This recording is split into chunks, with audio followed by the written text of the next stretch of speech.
അള്ളാഹു അല്ലാത്തവരോട് അവർക്ക് ഇബാദത്തുകൾ നൽകുന്നൊരാൾ, അയാളെ നമ്മൾ നിസ്കാരത്തിനോട് ക്ഷണിക്കാണെന്ന് വിചാരിക്കും. അവൻ ഷിർക്ക് ചെയ്യുന്ന നമ്മുടെ കഴുത്തിൽ ഏലസ് ഉണ്ടാവും, കയ്യിൽ ഏലസ് ഉണ്ടാവും, കാലിൽ ഏലസ് ഉണ്ടാവും, അരയിൽ ഏലസ് ഉണ്ടാവും.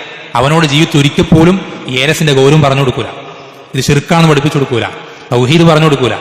നിസ്കരിപ്പിക്കും, 5 നേരം നിസ്കാരം കേട്ടോ, സുബഹി നിസ്കരിക്കണം, സുബഹി കൃത്യമായി എഴുന്നേക്കണം, ളുഹർ നിസ്കരിക്കണം, അസർ നിസ്കരിക്കണം, നിസ്കാരം പറഞ്ഞു കൊടുക്കും, നിസ്കാരം പഠിപ്പിച്ചു കൊടുക്കും. നമ്മൾ ആലോചിച്ച് നോക്കിയേ, എന്ന് ചിന്തിച്ചു നോക്കിയേ, തൗഹീദില്ലാത്ത ഒരാൾ നിസ്കരിച്ചതുകൊണ്ട് എന്താ കാര്യം? തൗഹീദില്ലാത്ത ഒരുവൻ അവൻ കൃത്യമായി 5 നേരം നിസ്കരിച്ചു എന്ന് വിചാരിക്കുക, വർഷക്കണക്കിന് അവൻ മരിക്കുന്നത് വരേക്കും 5 വക്ത് മുടങ്ങാതെ പള്ളിയിൽ ചെന്ന് ജമാഅത്തിൽ തക്ബീറത്തുൽ ഇഹ്റാമോടുകൂടി അവൻ നിസ്കരിച്ചു എന്ന് വിചാരിക്കാം.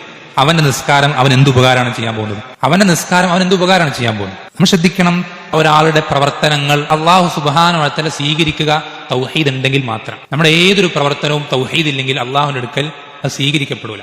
അള്ളാഹു സുബ്ഹാനഹു വ തആല പറഞ്ഞു, വഖദിംനാ ഇലാ മാ അമിലൂ മിൻ അമലിൻ ഫജഅൽനാഹു ഹബാഅൻ മൻസൂറ. തൗഹീദില്ലാത്ത ആളുകൾ അവരുടെ പ്രവർത്തനങ്ങളുമായി ഖിയാമത്ത് നാൾ കടന്നു വരും. അവർ ഒരുപാട് അമലുകൾ ചെയ്തിട്ടുണ്ടാവും. നിങ്ങൾ കാണുന്നില്ലേ ഷിർക്ക് ചെയ്യുന്ന ആളുകളെ, കുഫറിന്റെ ആളുകളെ? അവരുടെ മില്ലത്തുകൾ പലതാണെങ്കിലും ആ വിഭാഗങ്ങളിലൊക്കെയും അങ്ങേയറ്റം കഷ്ടപ്പെട്ട് പണിയെടുക്കുന്ന, റബ്ബിനെ തൃപ്തിപ്പെടുത്താൻ വേണ്ടി അങ്ങേയറ്റം പ്രയത്നിക്കുന്ന ധാരാളം ആളുകളുണ്ട് അല്ലെ? എത്രയോ കിലോമീറ്ററുകൾ നടന്ന് തീർത്ഥാടനം നടത്തുന്ന ആളുകളുണ്ട്. അതുപോലെ തന്നെ ഒരുപാട് പ്രയാസങ്ങൾ, ശരീരത്തിന് മുറിവേൽപ്പിക്കുന്ന ആളുകൾ, പല ഭാഗങ്ങളും മുറിച്ചു കളയുന്ന ആളുകൾ, പലതരത്തിലുള്ള ആളുകൾ, പല രൂപത്തിൽ പ്രയത്നിക്കുന്ന ആളുകൾ. അത്തരത്തിലുള്ള ആളുകളുടെ പ്രയത്നങ്ങളൊക്കെയും അത് വൃഥാവിലായിത്തീരും, വെറുതെ ആയിത്തീരും. അതൊന്നും അവർക്ക് ഉപകരിക്കാതെ വരും. അള്ള പറയണ, ഈ ആളുകൾ അവർ ചെയ്ത അമലുകളുമായി ഖിയാമത്ത് നാൾ കടന്നു വരും. അങ്ങനെ കടന്നു വരുമ്പോൾ അള്ള പറയണം, ഫജഅൽനാഹു ഹബാഅൻ മൻസൂറ.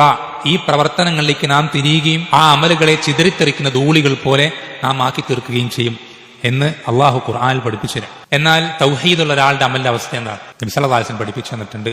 ഒരാൾ തൗഹീദ് സ്വീകരിച്ച് അവന്റെ ഈമാൻ ഹൃദയത്തിലേക്ക് പ്രവേശിച്ചു കഴിഞ്ഞാൽ പിന്നെ അവിടെ നിന്ന് അങ്ങോട്ട് അവൻ ചെയ്യുന്ന ഓരോ പ്രവർത്തനങ്ങൾക്കും ഏറ്റവും ചുരുങ്ങിയത്, ഏറ്റവും മിനിമം 10 ഇരട്ടി പ്രതിഫലം. ഏറ്റവും മിനിമം, മാക്സിമം അല്ല. അതെന്ത് ചെയ്യും? ചിലപ്പോൾ അവന്റെ പ്രവർത്തനങ്ങളിലുള്ള ഓരോ പ്രത്യേകതകൾ, ചിലപ്പോൾ ഇഖ്ലാസ് വർദ്ധിച്ചതുകൊണ്ടോ, നബി സല്ലല്ലാഹു അലൈഹി വസല്ലം സുന്നത്തുകൾ പഠിച്ച് പ്രവർത്തിച്ചതുകൊണ്ടോ, മറ്റു പല കാരണത്താൽ ആ 10 ഇരട്ടി എന്നുള്ളത് കൂടിക്കൂടി 700 ഇരട്ടി വരെ ആകും. ചില പ്രവർത്തനങ്ങൾക്ക് അള്ളാഹു കണക്ക് നോക്കുക പോലുമില്ല, 700 ഇരട്ടി ഒന്നും നോക്കൂല, കണക്കില്ലാതെ കൊടുക്കും. ഇത്രയും ഇരട്ടിക്കിരട്ടിയായി പ്രതിഫലങ്ങൾ നൽകപ്പെടുക ആർക്ക് മാത്രമാണ്? തൗഹീദുള്ള ആൾക്ക് മാത്രം. ഒരാളുടെ തൗഹീദ് എത്രത്തോളം കുറ്റമറ്റതാകുന്നു അത്രത്തോളം അവന് കിട്ടുന്ന പ്രതിഫലം ഓരോ അമലിനും കൂടിക്കൊണ്ടേയിരിക്കും.